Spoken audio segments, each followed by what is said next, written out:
Important सूचना मैं share करना चाहता हूँ रिगार्डिंग साइबर क्राइम।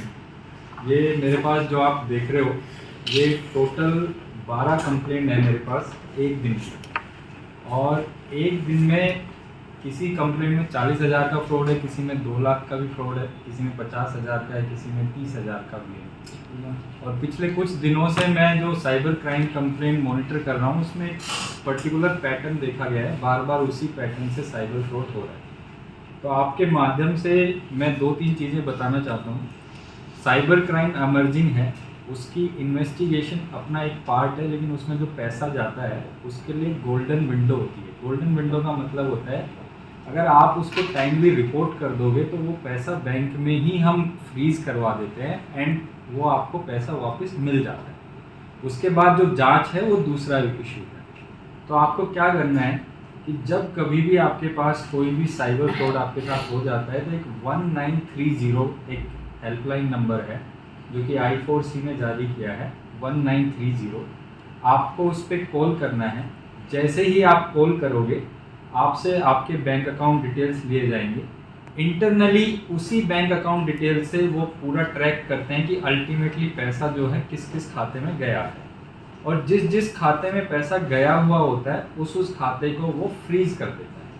फ्रीज करने का मतलब है कि जो अक्यूज्ड है वो पैसा निकाल नहीं पाएगा, और एक बार अगर फ्रीज हो गया तो आपको कोर्ट में जाना है, कोर्ट जो है आपको पैसा वापस कर देगा। एक है 1930, दूसरा है NCRP portal, NCRP portal.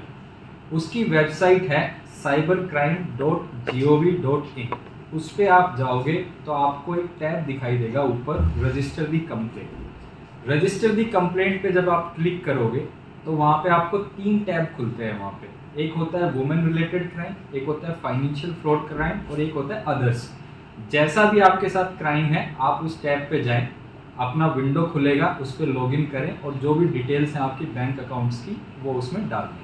Same process जो है 1930 वाला उसमें फॉलो होगा। आप जैसे डिटेल डालेंगे उसकी इन्फॉर्मेशन हमारे पास आएगी, जिस जिस खाते में पैसा गया है उसको हम फ्रीज करवा देंगे। ये दोनों मेथड सबसे इफेक्टिव है आज के दिन साइबर क्राइम में।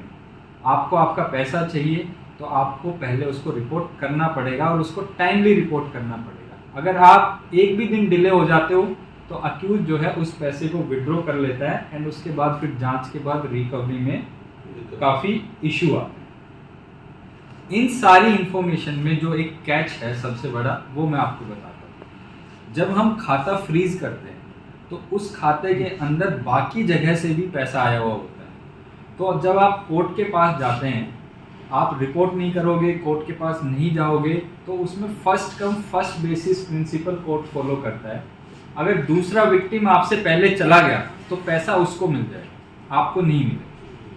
हमारे साथ कुछ केसेज ऐसे हो चुके हैं जहाँ पे हमने 10-10, 15-15 लाख रुपए फ्रीज करवाए थे, लेकिन विक्टिम के लैकडाइसिकल एटीट्यूड की वजह से वो डिले हुआ और कोर्ट ने वो पैसा किसी दूसरे विक्टिम को दे दिया, क्योंकि एक ही खाता मल्टीपल फ्रॉड्स में वो यूज़ करते हैं। तो इस चीज़ का ध्यान रखें। साइबर फ्रॉड हुआ 1930 पे कॉल करना है या NCRP पोर्टल पे जाना है। अगर आपको अवेयरनेस नहीं है, यहाँ पे हमारी साइबर सेल बनी हुई है, आप कंप्लेंट लेके आइए, आपकी कंप्लेंट हम खुद डलवाएंगे। ठीक है, अब बात करते हैं जो दूसरी महत्वपूर्ण सूचना है।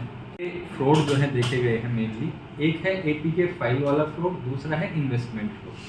APK फाइल में जो है, एक APK फाइल जो कि बेसिकली एक मालवेयर होता है, वो आपको भेजते हैं व्हाट्सएप के थ्रू, इंस्टाग्राम के थ्रू या कैसे भी, और बंदा उस पर क्लिक करता है। क्लिक करते ही फ़ोन का एक्सेस जो है किसी थर्ड पार्टी के पास चला जाता है, जो आपका OTP वगैरह सब कुछ रीड कर पाता है, उसके बाद फ्रॉड होता है। मैक्सिमम जो फ्रॉड एप्लीकेशन मेरे पास रिसीव हो रही हैं वो APK फाइल वाली हैं, जिसमें APK RTO चालान, APK किसान, APK PM किसान और दूसरी HDFC, एक्सिस बैंक वगैरह की APKs आती हैं कि आपका क्रेडिट कार्ड अपडेट करना है या कुछ और अपडेट करना है। तो मेरी आपसे रिक्वेस्ट है कि आप इस पर क्लिक ना करें, तो आप अपने आप को इससे सेव कर पाएंगे। दूसरा है इन्वेस्टमेंट फ्रॉड, कि आपका पैसा डबल हो जाएगा, ट्रिपल हो जाएगा। आप इन 2 चीज़ों से बचें। कर रहे हैं इसके लिए जब कंप्लेंट आएगी तो एफआईआर करके जो जांच है वो तो करेंगे, जैसे चूँकि मैंने बताया कि साइबर क्राइम में जांच में जो रिकवरी का मुद्दा है वो बहुत ही डिफ़िकल्ट हो जाता है। तो हमने एक इनिशिएटिव यहाँ पे स्टार्ट किया है, हर महीने के लास्ट फ्राइडे को एज पर I4C गाइडलाइंस हम सारे पुलिस स्टेशन अपने अपने जुरिस्डिक्शन में एक साइबर क्राइम अवेयरनेस प्रोग्राम जो है वो कंडक्ट करवाएंगे, और उसमें मेन फोकस जो है हमारा इसी पे रहेगा कि आप उसमें कंप्लेंट कैसे दें, आप अपनी जो शिकायत है वो हम तक पहुंचाएं कैसे। दूसरा, जितने भी यहाँ पे कॉलेजेस हैं, इंस्टीट्यूशंस हैं, उसमें हम साइबर वॉलंटियर प्रिपेयर कर रहे हैं, सारे कॉलेजेस में जाके एटलीस्ट ये कर पाएँ कि NCRP पोर्टल पे वो लोग कंप्लेंट डाल पाएँ और अपने आस पड़ोस की कंप्लेंट भी डलवाएं। Thank you. किसी का कोई सवाल है?